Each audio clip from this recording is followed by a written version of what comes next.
ٹھنڈا نہیں، گرم گرم یہ لے آتے ہیں، یہ گرم کروا کے نا۔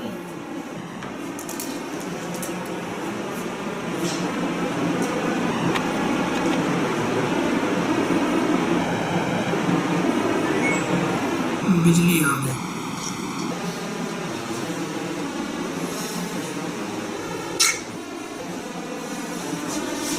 اچھا جی، تو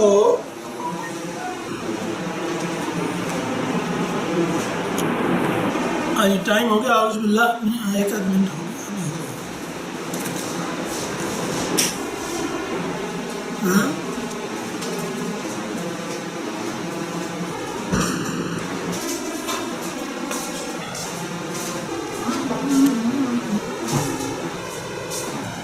یہ میں کہہ رہا تھا کہ عبداللہ سے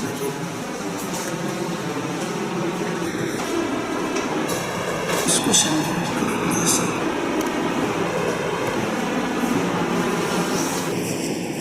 اچھا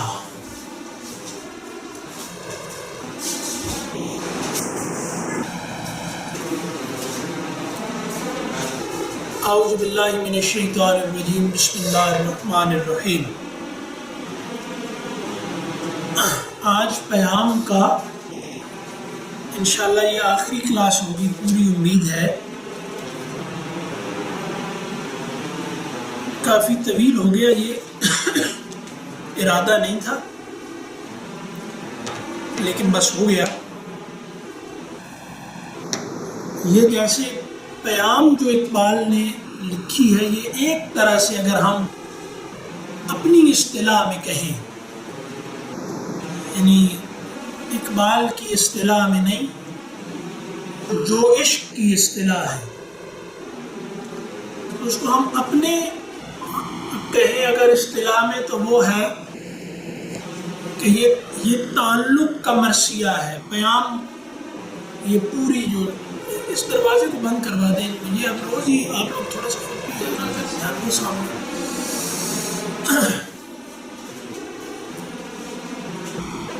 تو یہ تعلق کا گویا مرثیہ ہے۔ جدید تہذیب کے آنے کے بعد اقبال نے بھی زیادہ زور عشق پر اسی لیے دیا کہ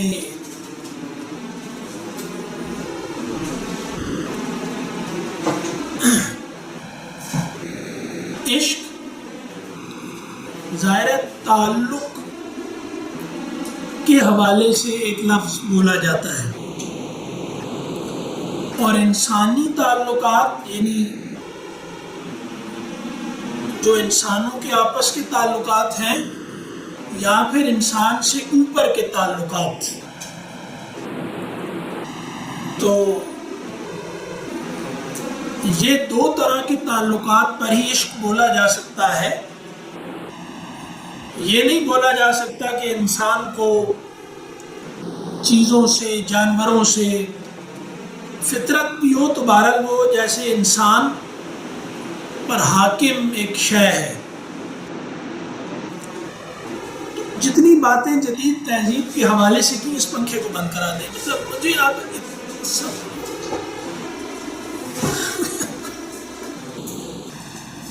مست ہے الحمدللہ۔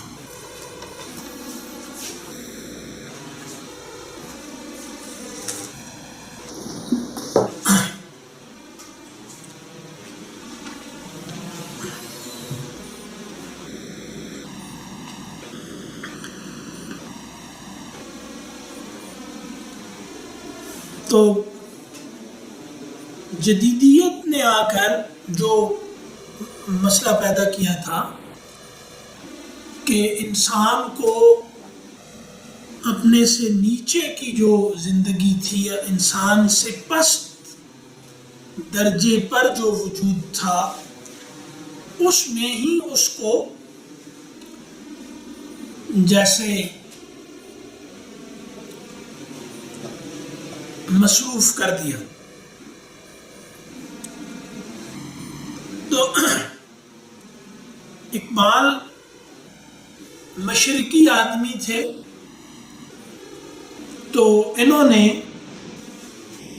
جو پیغام وہاں مغربی تہذیب کے بانیوں کو پہنچانے کی کوشش کی وہ یہی تھا، اور مرکزی تھیم اقبال کی شاعری کا عشق ہے۔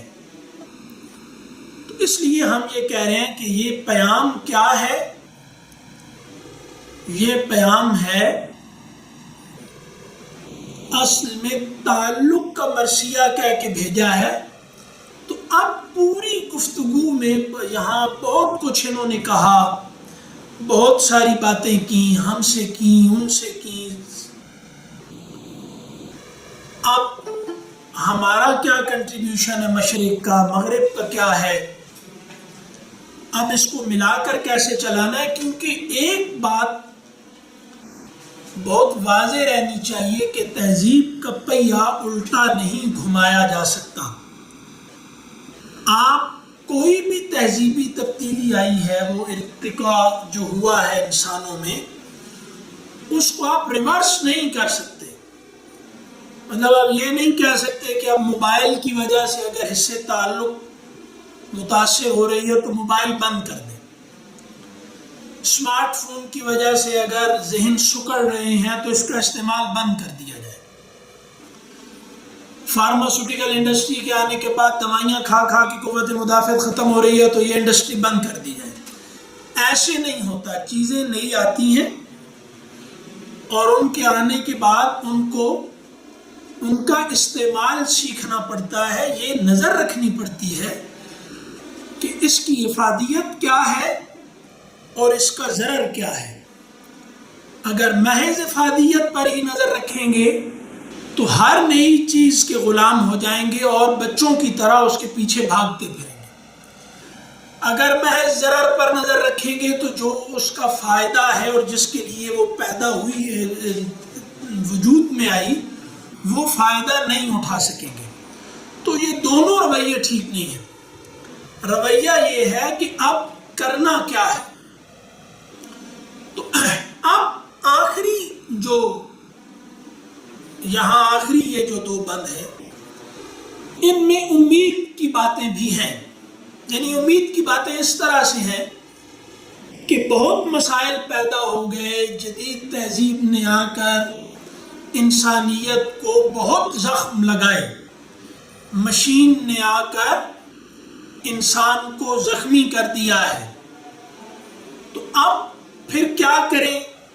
کیا ہم پرانے غار کے زمانے میں چلے جائیں؟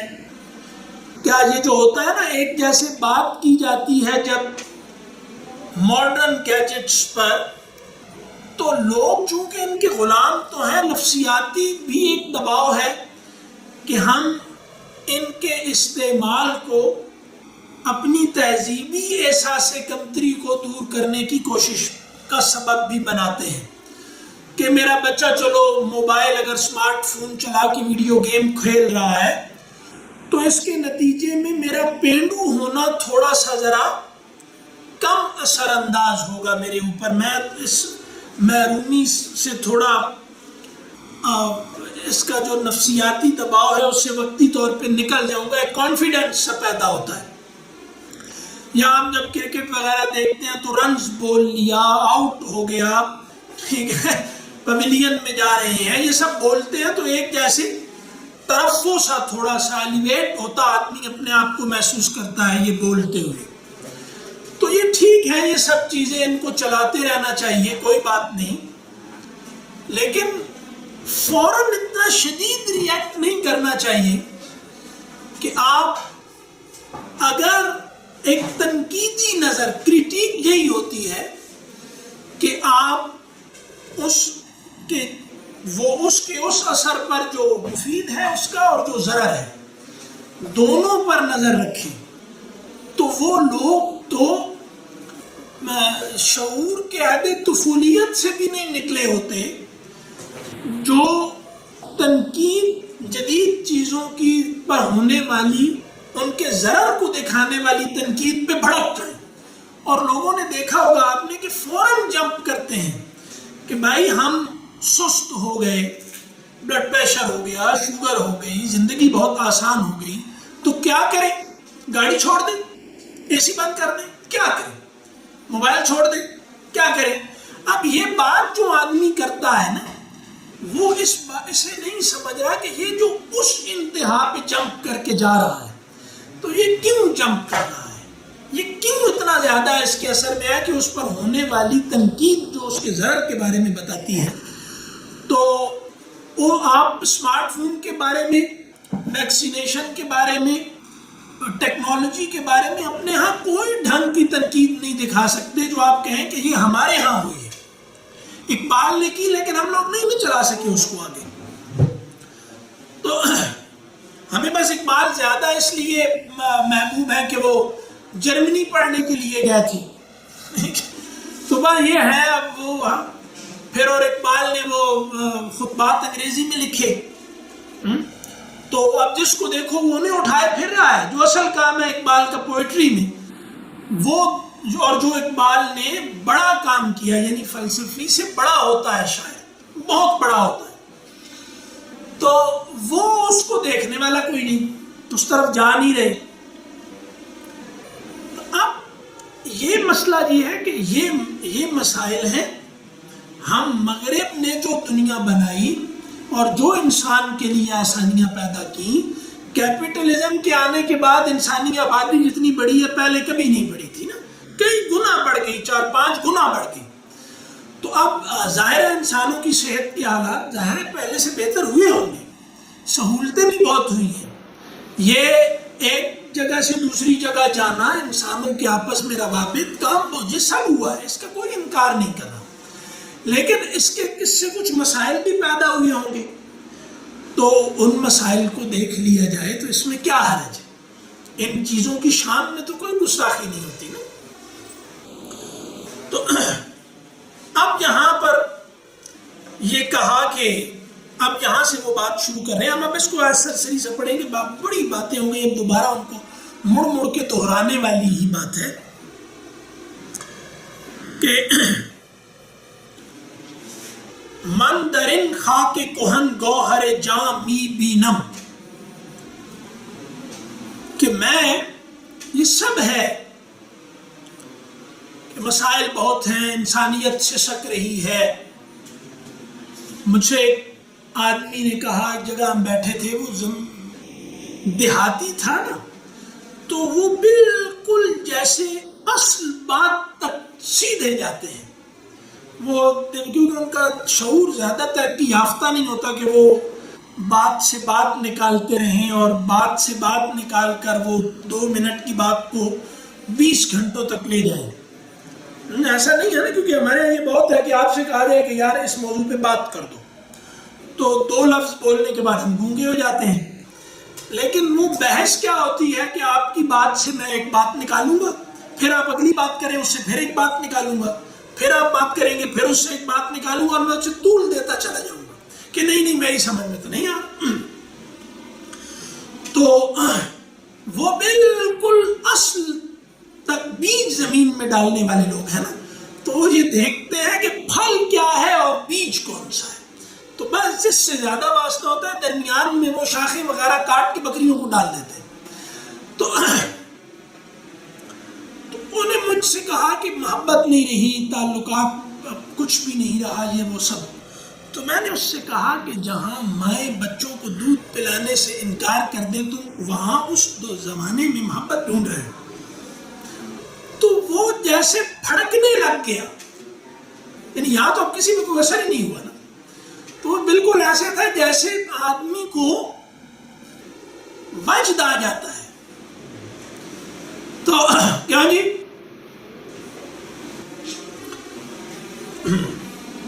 تو یہ فضول تو نہیں لگ رہا نا؟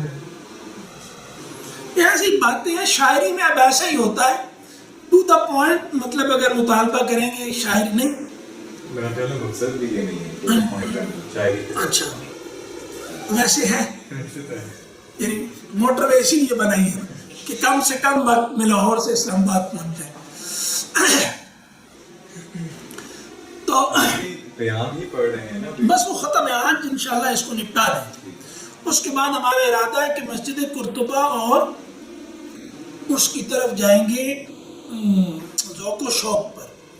یہ اقبال کی بہت مشکل نظم ہے، مطلب ان کو ہاتھ ڈالتے ہوئے تو ظاہر ہے کہ بندے کو ایک ویسے ہی فخر محسوس ہوتا ہے کہ دیکھو ہم پڑھنے لگے. ایسے بندہ ان کا نام ہی دونوں کا لے لینا تو لگتا ہے کہ جیسے میں زمین سے آسمان کی طرف بلند ہو گیا ہوں. میں نام مسجد قرطبہ اور ذوق و شوق کا. باقی اب اس کو پڑھنا یہ تو اب سادہ پڑھ ہی لیں تو بڑی بات ہے، اس سے بھی ہم وہ نہیں رہیں گے. ہاں تو ان کو اگر آپ دیں تو شاید یہ تو پڑھ دیں گے اس کو. میری آج پہلی کلاس ہے تو قیام مشرق. ہاں جی یہ پیام ہے، پیام مشرق میں پیام، جس کی وجہ سے اس کو پیام مشرق کہا جاتا ہے. وہ پہلی کلاس میں آتے ہی آپ نے بوجھ لیا، کمال ہے نا. اچھا تو کیا کہ من درن خاک کہن گوہر جام می بینم. تو اقبال اب کیونکہ مغرب کے عروج کے بعد مشرق کو حقارت کی نظر سے دیکھنے کی عادت خود مشرقیوں کو پڑ گئی تھی.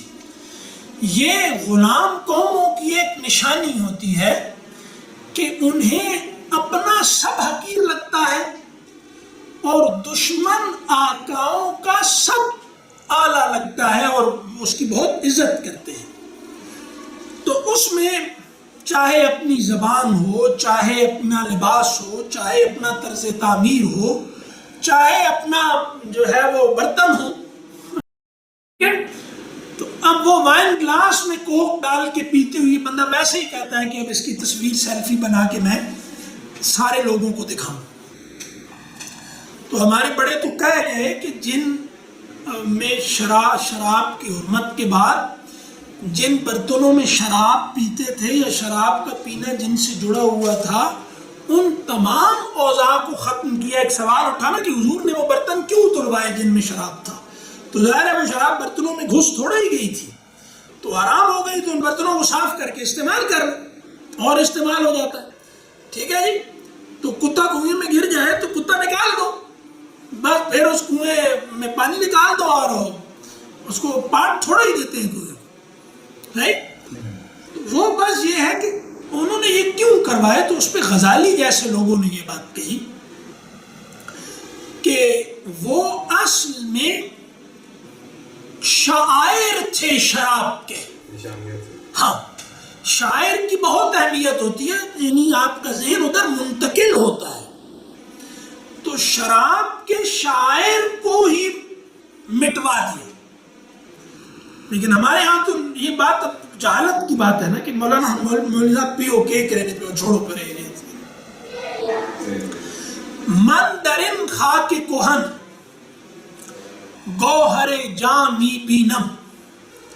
من درن خاک کہن، میں اس پرانی مٹی میں، فرسودہ خاک میں، گوہر جامی بینم یعنی ایسی مٹی جو بظاہر آپ کو لگتی ہے کہ یہ بنجر ہو گئی.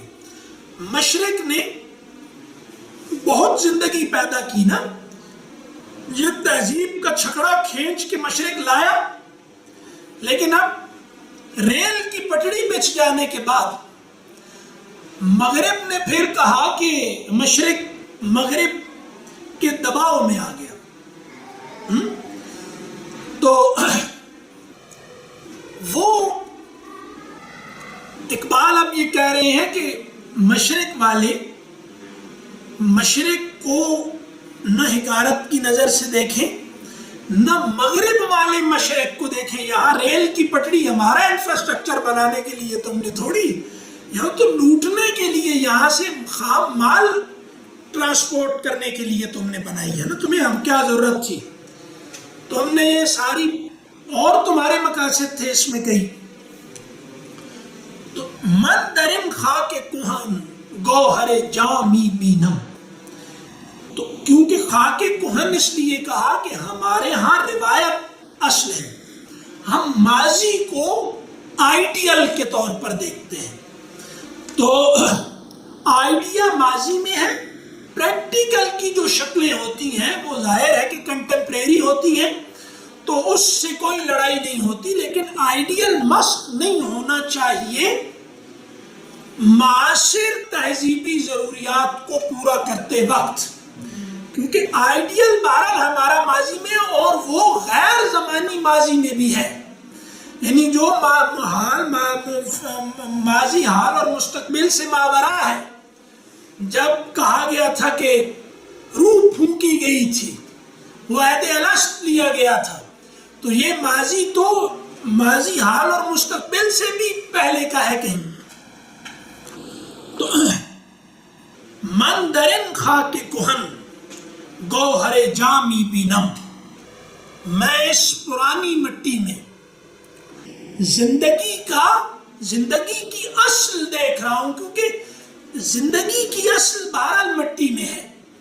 تو جیسے ہمارے یہاں کہتے ہیں کہ ہم زمین سے کٹ کر آسمان کی طرف بلند نہیں ہو سکتے، تو یہ جو ایک پرورٹڈ قسم کی مذہبیت ہے کہ رہبانیت بھی اسی سے وجود میں آئی، اور مسلمانوں کے ہاں بھی ایک جادوئی قسم کا تصوف آیا، جادوگروں والا، وہ بھی اسی سے آیا.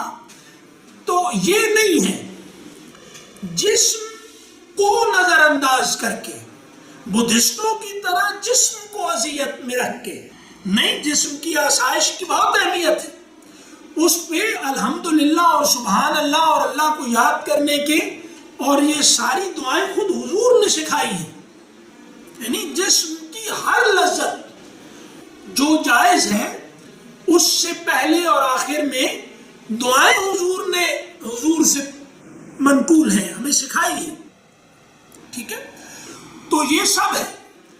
تو خاک کہن گوہر جامی بینم، تو یہاں اس درخت کی جو تعلق کا درخت ہے، اس کی جڑیں زمین میں ہیں، شاخیں اصلھا ثابت فی الارض وفرعھا فی السماء. تو یہ زمین سے آسمان تک بلند ہونے والا درخت ہے. یہ صرف زمینی نہیں، یہ صرف آسمانی نہیں. تو جو آسمان کو زمین سے کٹ کر اہمیت دینا چاہے گا وہ زمین کا ہی ہو رہے گا. جڑ اکھیڑ دو تو پھر کسی درخت کی شاخیں آسمان میں نہیں رہ سکتی، وہ زمین پر آ جاتا ہے. تو اس لیے اب آگے کہا کہ من درن خاک کہن گوہر جامی بینم، ہم اسی مٹی سے پھر بلند ہوں گے.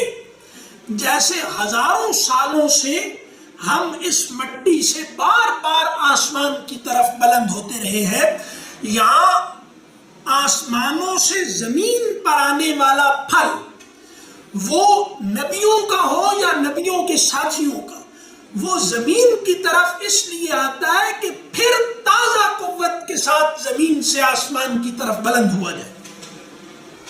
اور کہا چشم ہر ذرہ چو انجم نگرامی بینم، چشم ہر ذرہ، ہر ذرے کی آنکھ کو چو انجم نگراں، جیسے ستاروں کی آنکھیں ہوں. یعنی صحرا کے ریت کے ذرات ایسے چمک رہے ہیں اور انہوں نے آنکھیں کھولی ہوئی ہیں، گویا وہ ستارے ہوں آسمان کے. تو یہ اندھیری رات ہے جو زمین اور آسمان پہ طاری ہو گئی، اور اس نے ہر بلندی اور پستی کو، اونچ نیچ کو اندھیرے میں برابر کر دیا ہے.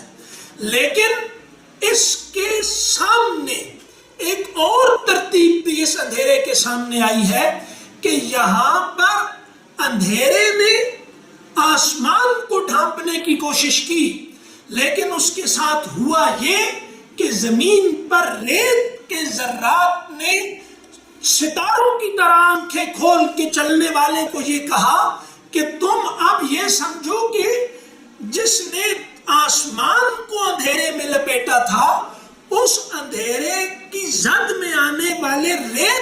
ذرات نے کہا کہ نہیں، اب ہم خود شناسی سے ریت کے ذرات نہیں، آسمان کے ستاروں کے برابر ہیں، تم گویا آسمان کی کہکشاں میں ہو، تو پستی کو بلند کر دیا۔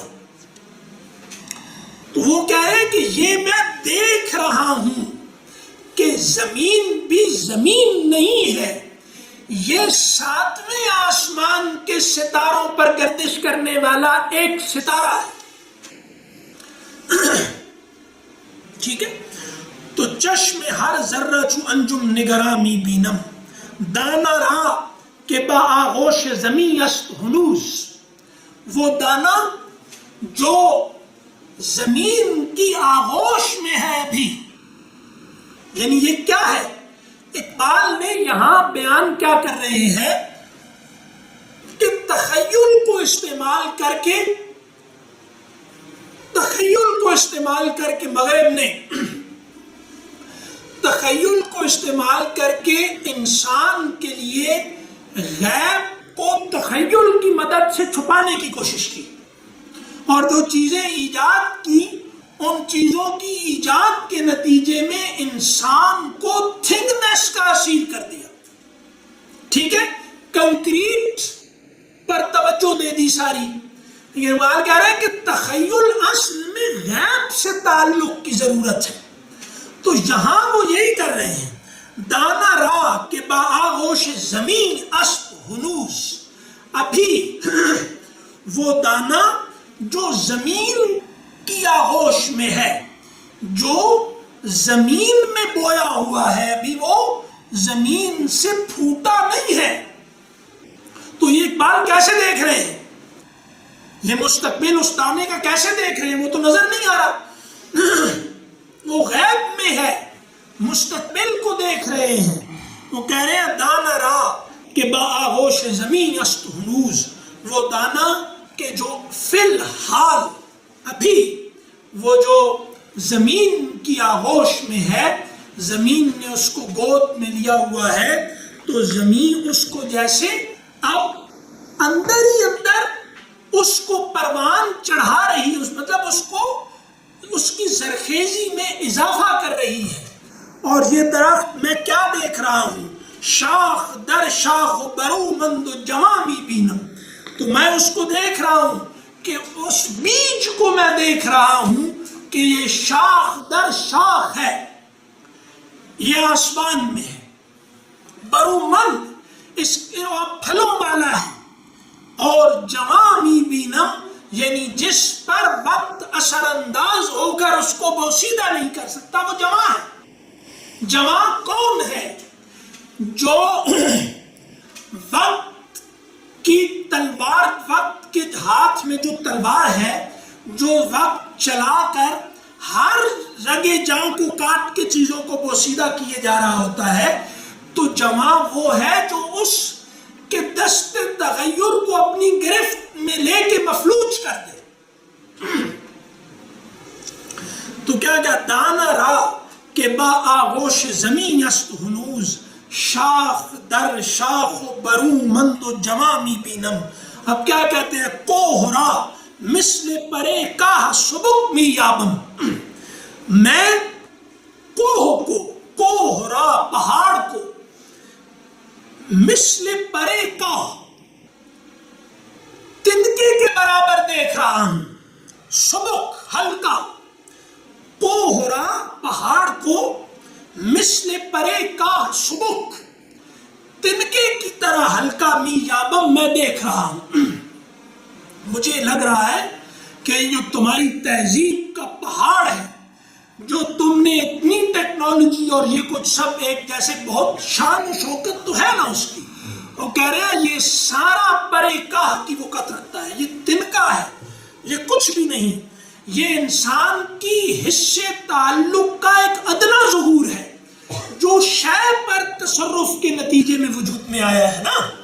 تو کہا پرے کاہے صفت کوہ گرامی بینم، لیکن جو فطرت میں پایا جانے والا تنکا ہے وہ مجھے تمہارے مقابلے میں کوہ گراں لگ رہا ہے، یعنی تم پہاڑ نے ایک پہاڑ کو ایک جگہ سے اٹھا کر دوسری جگہ لے جا سکتے ہو، ٹھیک ہے؟ تم نے ریل بنائی اور تم ایک جگہ کے پورے را مٹیریل کو اٹھا کر دوسری جگہ لے جا کر اس کو مطلب تم ایک پہاڑ اٹھا کے کنکریٹ بنا کے پورا شہر ایجاد کر سکتے ہو، لیکن تم ایک تنکا تخلیق نہیں کر سکتے۔ تو ایک انسان یہ جو تنکا ہے، جو تعلق کا ماضی ہے، یہ تنکا کسی سے جڑا ہوا تھا، کٹ گیا، اس سے گھاس کا تنکا تھا، یہ تعلق کا ماضی ہے۔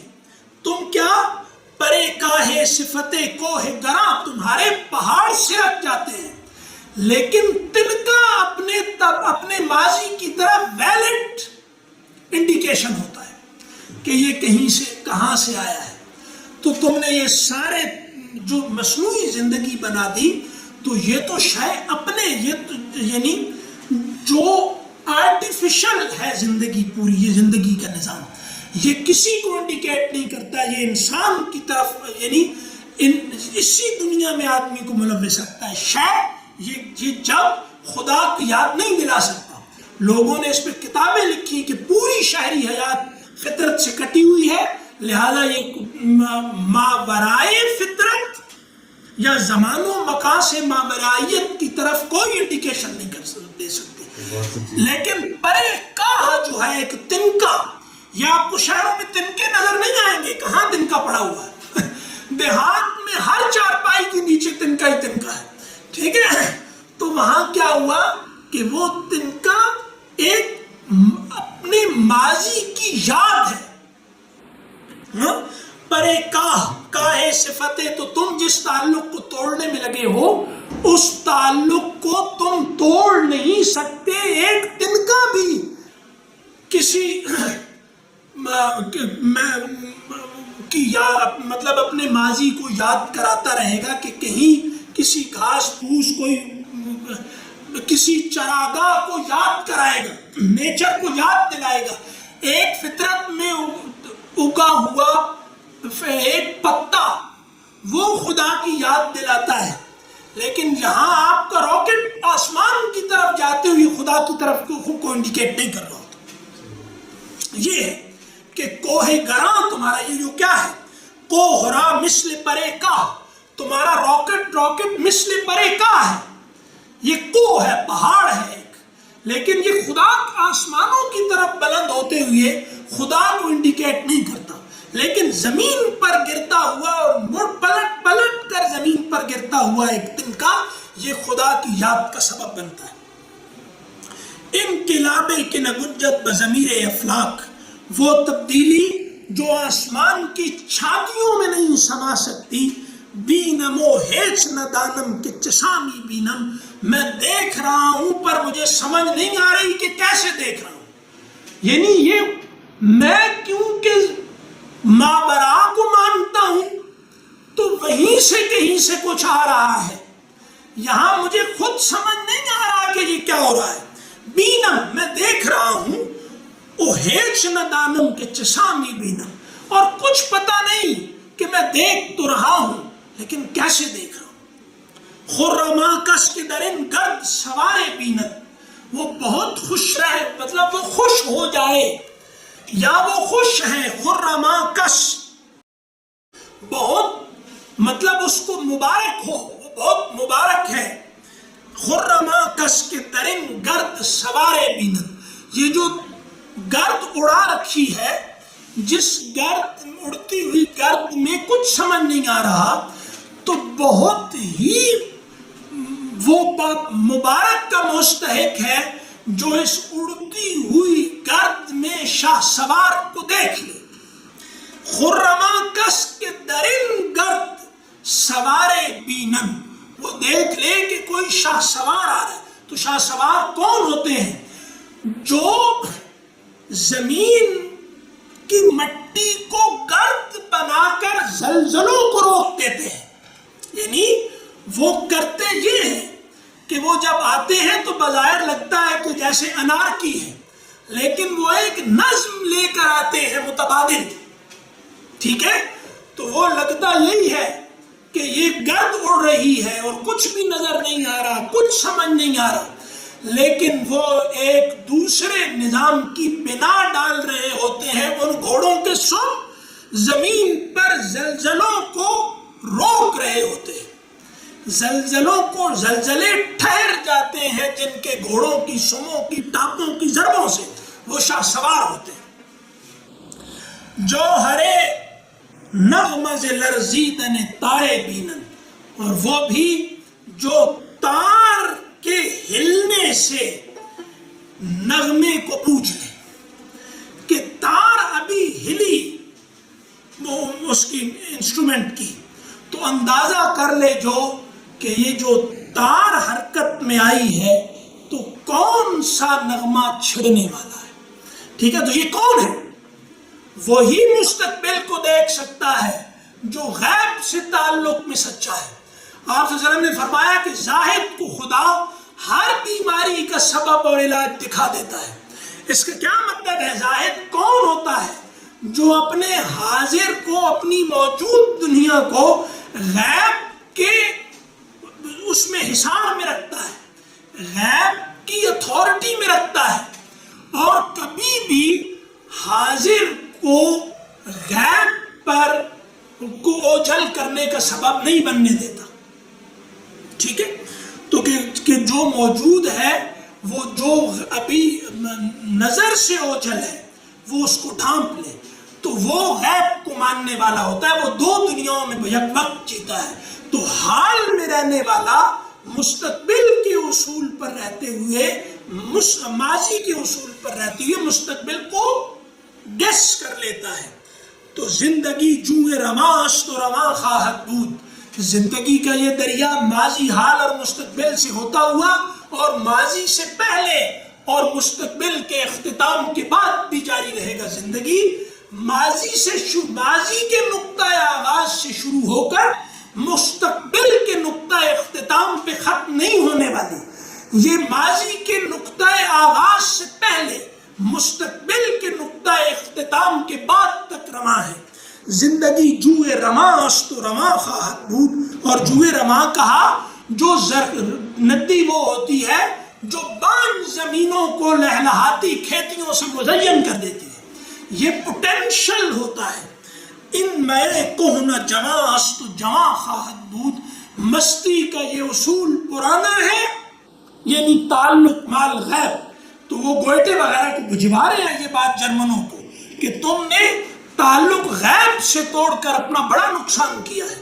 تو انہوں نے کہا ان میں کہنا، یہ اپنے آپ سے نکلنے والا اصول، اپنے آپ ٹرانسینڈ کر دینے والا، یعنی جو مجھ سے ٹرانسینڈ کروا دیتا ہے، میں خود اپنے آپ سے نکل کر زمان و مکان سے ماورا ہو جاتا ہوں۔ تو کہا ان میں کہنا، یہ تعلق کا یعنی غیر زمانی جو ازل سے جو اصول ہے، یعنی ماضی کے وجود سے پہلے، ازل جو ماضی کا ماضی ہے، تو ازل ان میں کہنا جو تعلق کا اصول ہمیشہ سے چلا آ رہا ہے، یعنی اپنے مستی کیا ہے؟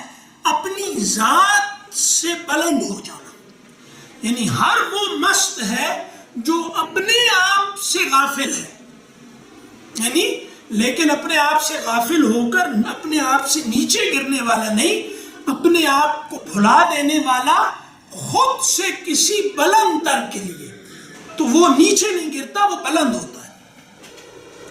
تو کیا کہا؟ ان میں کہنا جواں است و جواں خواہد بود، یہ جواں تھی، یہ ندی رواں ہے ہمیشہ سے اور ہمیشہ یہ رواں رہے گی، اور ایک زور سے چلتی رہے گی ہمیشہ، کوئی موڑ، کوئی بلندی، کوئی اس کے سامنے ہمالیہ میدان ہے، اور بحر الکاہل کی گہرائیاں بھی اس کو آہستہ نہیں کر سکتی، یہ پستیوں اور بلندیوں سے گزرتے ہوئے اپنی رفتار کو بالکل ایسے رکھتی ہے۔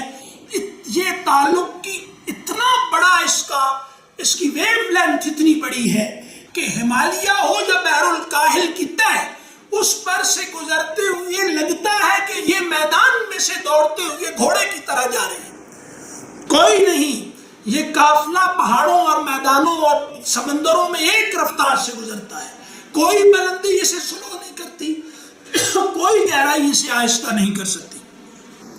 آنچ بودست و نبایت ز میاں خواہد رفت، آنچ بودست جو کچھ ہے، بودست جو ہے، ان نبایت اور اسے نہیں ہونا چاہیے تھا، ز میاں خواہد رفت وہ درمیان سے نکل جائے گا، وہ ختم ہونے والا ہے جو درمیان میں آیا ہے، یعنی ہر دو کے درمیان آنے والا تعلق کو کاٹنے والی کینچی کی طرح ہوتا ہے، تو جو درمیان میں آیا پر نہیں ہونا چاہیے تھا، تو وہ کٹے ہوئے جو نہیں ہونا چاہیے تھا، مطلب یہ کہ یہ جوڑنے والا دھاگا بھی ہو سکتا ہے نا، لیکن وہ تو ہونا چاہیے، جو وہی رسی ہے آسمان سے زمین کی طرف، تو یہ غیب اور یہ رسی غیب اور حاضر کو جو ایک کرنے والا دھاگا ہے، وہ آنچ بودست و نبایت ز میاں خواہد رفت، آنچ بایست و نبود،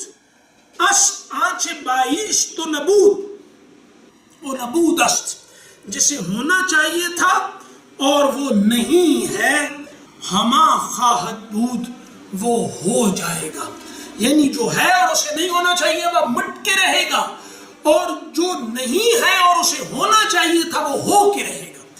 قدر اللہ و ما شاء فعل، تقدیر خدا کی تحریر ہے، جو چاہے گا کرے گا۔ عشق از لذت دیدار سراپا نظر است، عشق دیدار کی لذت سے آنکھ بن گیا، ٹھیک ہے، یہ مطلب موبائل پہ بیٹھے رہنے والوں کے لیے نہیں کہہ رہے، عشق از لذت دیدار سراپا نظر است، عشق دیکھنے کی لذت کے لیے کہ دیکھ لوں وہ خود نظر بن گیا، عشق آنکھ بن گیا دیکھنے کے لیے، دیکھنے کے انتظار میں، تو وہ کون سا ہے کہ وہ اس نے غیب میں حضور پیدا کر لیا۔ اس کا مطلب یہ ہے نبی کیوں آئے کہ یہاں حاضر میں رہتے ہوئے، یہاں رہتے ہوئے تم غیب سے ایسا تعلق قائم کر لو کہ خدا تمہیں یہاں نظر آنے لگے، تو یہ ہوتا ہے غیب میں حضور پیدا کر لینا، کہ جو نظر آنا چاہیے پر مجھے نظر نہیں آ رہا، وہ دیکھ نہ سکنے کے باوجود مجھے نظر آنے لگے، تو یہ ہے غیب میں حضور پیدا کر لینے کی استعداد۔ یہ ہے اقبال کے عشق، یہ ہے عشق۔ حسن مشتاق نمود است، حسن اپنے آپ کو ظاہر کرنا چاہتا تھا، وہ عیاں خواہد بود، عشق آنکھ بن گیا اور حسن ظاہر ہو گیا، ٹھیک ہے، تو جب عشق آنکھ بن جاتا ہے تو حسن سامنے آ جاتا ہے، یعنی خدا نے کہا کہ میں آدمی کے ساتھ اس کے گمان کے، انا عند ظن عبدی، میں بندے کے گمان کے مطابق اس کے ساتھ ہوں، میں شہرت سے زیادہ تمہارے قریب ہوں۔ تو انہوں نے کہا کہ تم آنکھ تو بنو، تمہیں اتنی شدید تڑپ تو ہو دیکھنے کی اسے، وہ تمہیں نظر آئے گا، لیکن جسے اس کو دیکھنے کی خواہش نہ اور اتفاقاً کبھی نظر آ بھی جائے تو وہ منہ موڑ لے کہ مجھے خدا یاد آ جائے تو مجھے لگتا ہے کہ میرے بدن کی لذتیں کرکری ہو رہی ہیں، اس کو خدا کہاں سے نظر آئے گا؟ تو یہ خدا کی غیرت کا مسئلہ ہے نا۔ خدا نے اپنے آپ کو کوئی وکیلوں کی طرح عدالت میں کھڑے ہو کے جسٹس صاحب کے سامنے ثابت تھوڑا ہی کرنا ہے کہ تم چیف جسٹس ہو اور میں نے اپنی اہلیت ثابت کرنی ہے تمہارے سامنے، تو وہ تو خدا ہے، وہ غیور ہے، اسے جو نہ دیکھنا چاہے وہ اسے نظر نہیں آتا، اور جو اسے دیکھنا چاہے وہ اس سے اوجل رہتا ہی نہیں۔ زمینے کے برو گریہ خونی زدہ وہ زمین جس پر میں نے خون کے آنسو بہا دیے، زمینے یعنی ظاہر ہے جس زمین پر خون کا آنسو گرے وہ زمین رہتی. ٹھیک ہے. آ زمینے کے برو گریہ خونی زدہ میں نے اپنی اسی سے تو ریت کے ذرات آسمان کے ستارے بنے. یعنی ریت کے ذرے پہ آپ اگر تصویر دیکھیں کہ ریت کے ذرے پہ آنسو گرے تو وہ آپ کو ستارے جیسا لگے گا کہ نہیں؟ ٹھیک ہے. تو وہ کہا کہ آ زمینے کے برو گریہ خونی زدہ اشک من در جگرش لال گراں خواہد بود. اس زمین کے جگر میں، اب جگر اور لال کو دیکھیں، اس زمین کے جگر میں، اس زمین کے سینے پر میرے خون کے آنسو ایسے ہیں جیسے کسی حسینہ کی گردن میں لال کا ہار پڑا ہوا.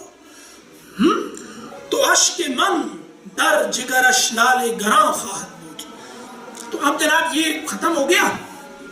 آگے غالب کا مصرع ہے اور شعر ہے. وہ غالب کا شعر آخر میں ہے. وہ اقبال گوئٹے اور غالب کو ایک کرنے کے چکر میں رہتے ہیں ہر جگہ، تو وہ اس لیے وہ لے آئے. وہ آپ خود ہی پڑھ لیجئے گا. تو اب یہ ہو گیا. وہ غالب ہے نا، وہ گوئٹے سے گفتگو کرتے ہوئے ہر جگہ غالب کو لے آتے ہیں. تو مرضی ہے ان کی. پیام مکمل. السلام علیکم.